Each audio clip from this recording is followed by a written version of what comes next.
Welcome to the bookshop.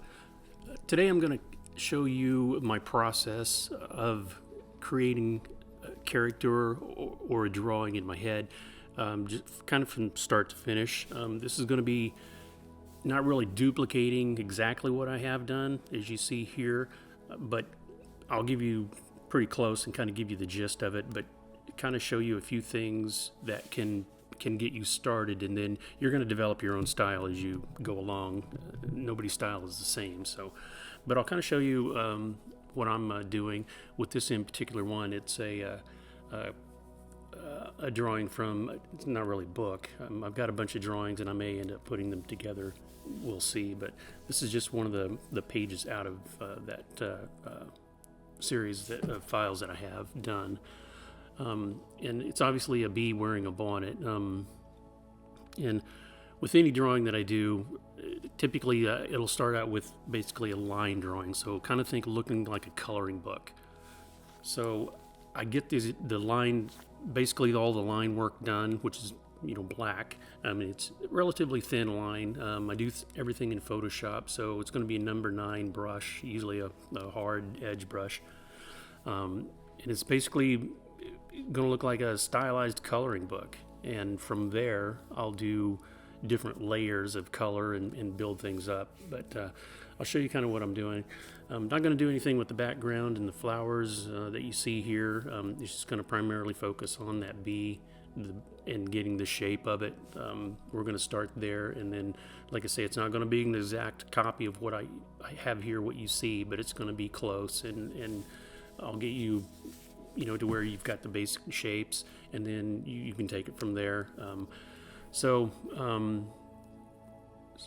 what you're seeing here now is I'm just showing you the different sizes of the brushes and kind of how I'm going to choose which size that I want to do. I want it to be big enough to where I can see it, but I don't want to be so small that you can't see anything. But starting out, I always start out kind of up in the upper left-hand corner and kind of work my way down into the right. Just kind of going really fast and loosey-goosey. It's going to be, basic shapes, because I can erase anything that I do, and redo it. But I just want to get the basic shape of what I have going on here, and that way if I don't like it, I can change it now before I start adding color in. So starting with the head, the lines that I'm doing, if you can see, not all of them are just solid lines, especially like the texture I want for the head of the bee. I mean, these things are fuzzy. If you've ever seen one up close, they're actually covered in hair. So I want to have that look. So when I'm doing these lines, it's not even a line. It's just a series of little small scratches. But as you can see, what I'm doing here, I'm basically tracing the outline of the body, just to give me the look that I'm looking for.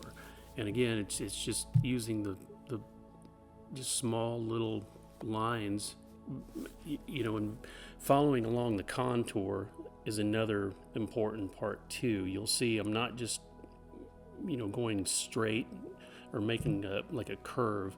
I'm kind of going back and forth a little bit, just so it doesn't have that that solid fake look to it. There's imperfections, I guess is what I'm trying to say. So, but very fast, not perfect, but that's the way I do things anyway in my drawings. They're very fast. They're not perfect. Whatever that is, there is no perfect. When it comes to this, everybody's style is different. Judging someone else's art is not cool, number one, but there's no perfect. And even if you think your drawings are not good, they to somebody else they may be just like the best thing ever. It's just whatever that particular style is for that person that they like. So, but so moving on. So you notice the legs too. This is an important thing. I'm trying to convey motion in this drawing as well. So the legs, especially those back legs, they're kind of trailing and giving that sense of forward motion as opposed to just hanging straight down.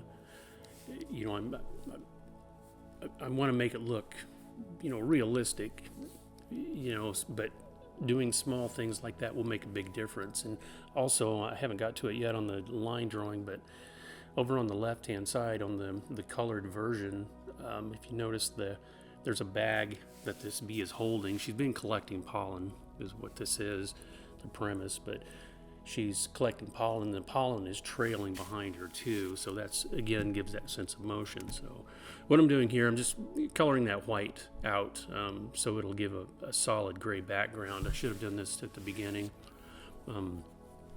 but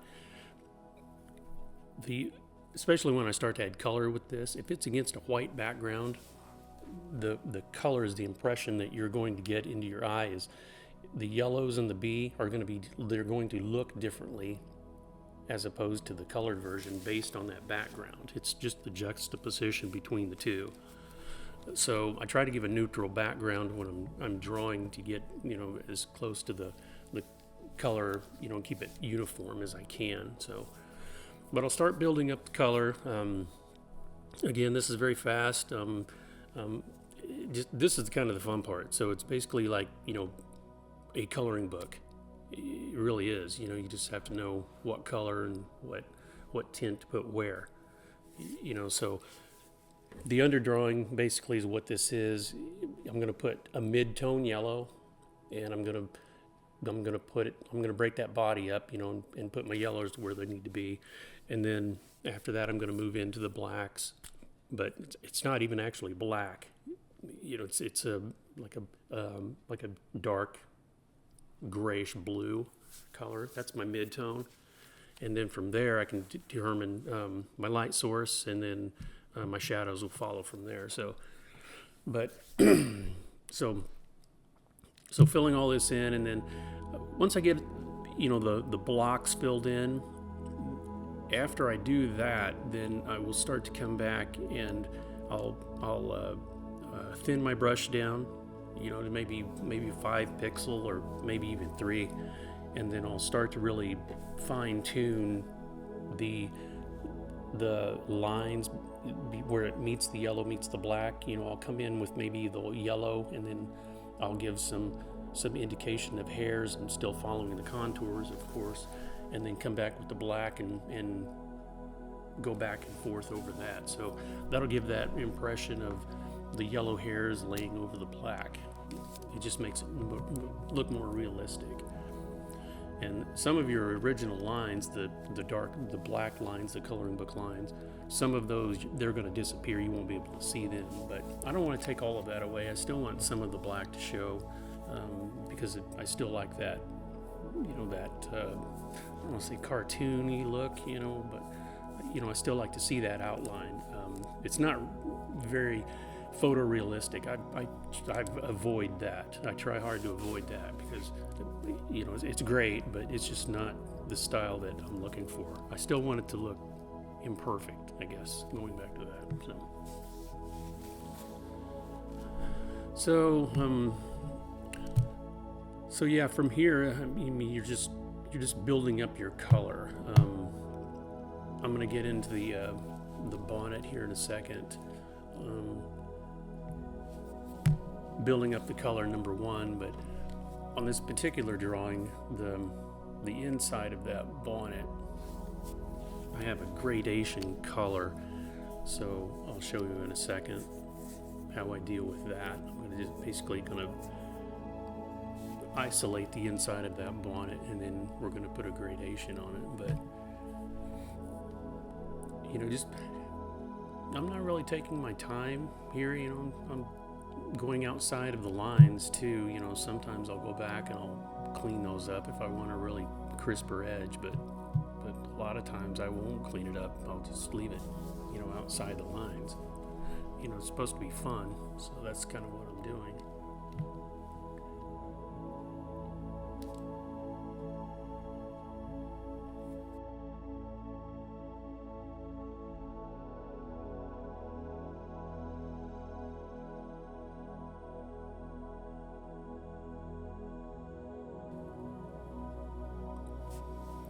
once I get these major color blocks filled in, then I'll go back and I'll kind of overlook and just see if it kind of has the general shape in my head that I like. Things will stick out at that point if like the bonnet is not the right shape, or I don't know, something will stick out. And I've kind of learned, to deal with it right then instead of just saying it looks okay and then a few days later come back after I've done all this other artwork and decide, yeah, it doesn't really look like right to me, so then I have to change it then. But so I'll kind of in my head just determine if it's got the overall look that I want, and then once I feel like it does, then I'll start building up the contour of that body by using the color.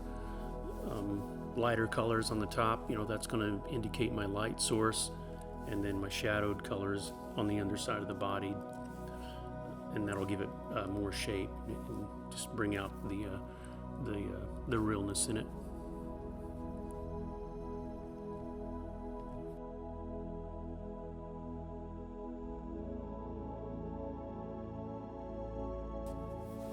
And again, this is going to be fairly quick.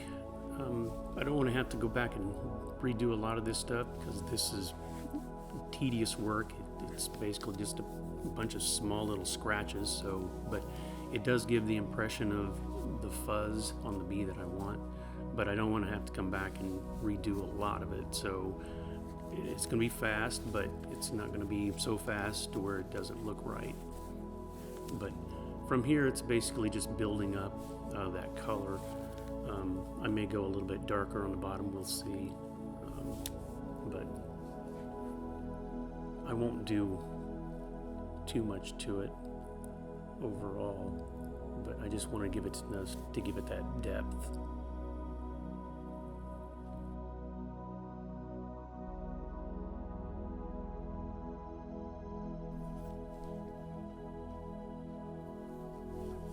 I'm going to gradually start building up the head area where I started. I'm going to start giving contour and shape to the head itself, and I'm going to do that by using the same little small hatch marks that I've been using all along. I want to give the head the impression that it's hairy, but I don't want the thing to look like it's full of hair. I still want that dark blue color. I still want that to show through. So I'm going to just use the small little hatches to give a little bit of shape to this head, trying not to overdo it, because once again I still have to come back in and put the highlights onto this dark blue color on the head. So it's going to be a little bit of a lighter blue, but I'm going to use the same little hatch marks to do that, and it's going to look like hair even though it's just the lighter blue of the highlights.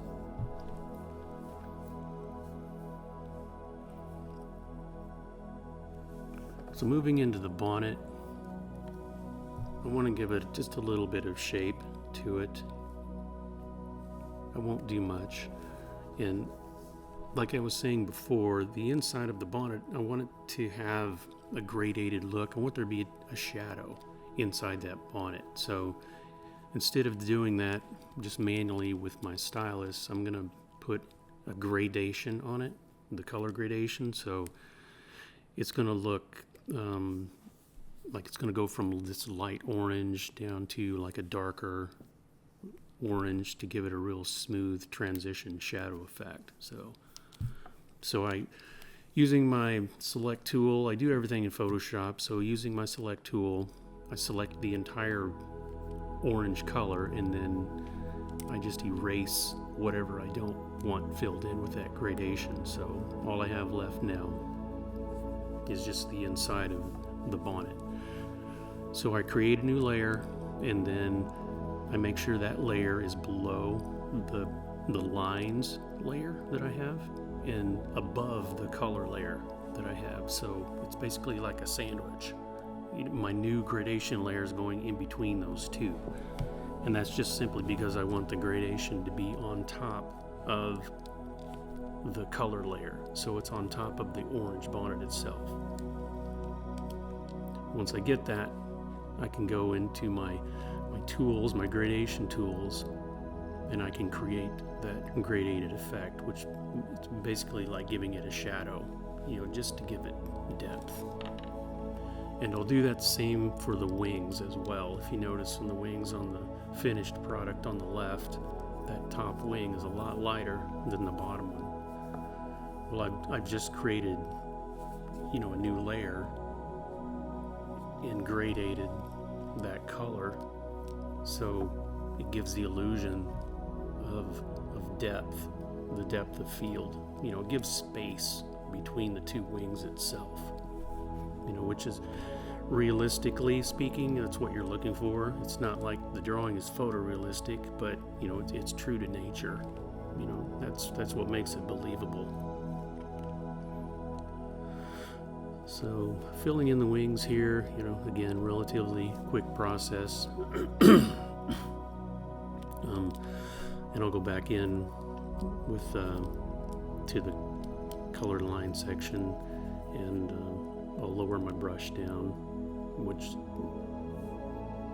it was probably at a 9, I would think, but I'm going to lower it down quite a bit, probably to 3, and then I start giving the little lacy vein looks to the wings. If you've ever looked at a wing on anything, they all have this. So again, it's not perfect by any means, but what is perfect, right?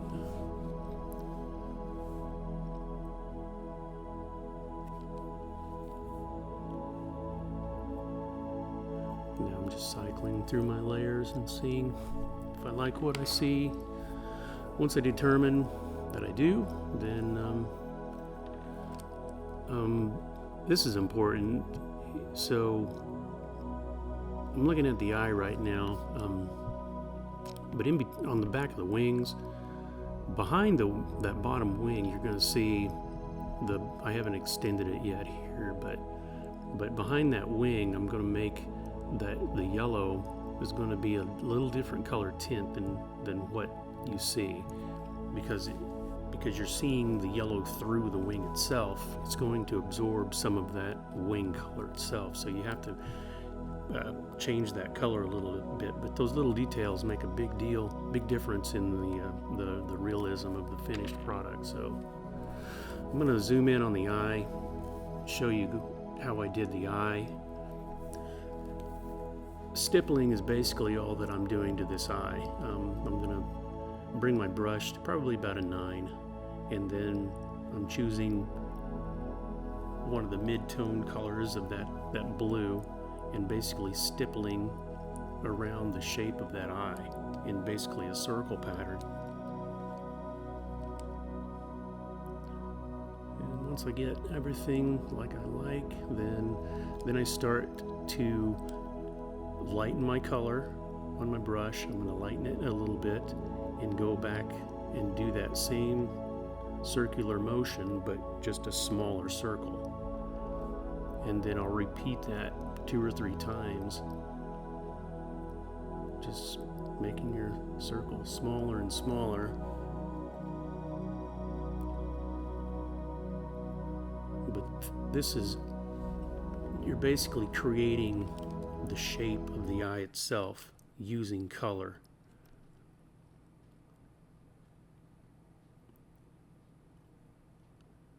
And once I get up into this area, my color is, it's not white by any means, but to the viewer's eye, it's a white highlight. And I may even put a little bit, like 1 or 2 dots on there just as a final highlight once I'm done with it. But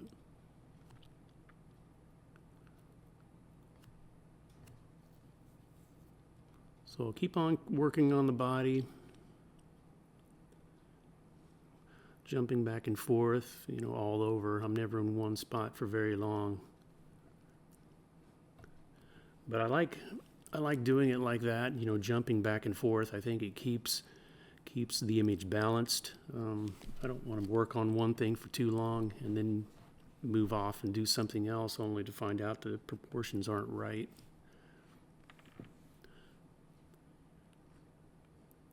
Here I'm just adding pollen, little spots of pollen to the bee face.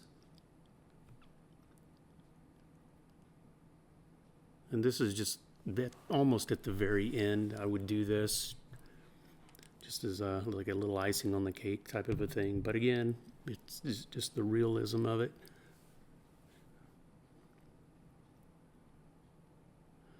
And then, so like I say, this is just a basic, how-to. This is what I do video. Just shows you kind of a starting point. So I hope you enjoyed it. Check back for more. Thanks. See you then.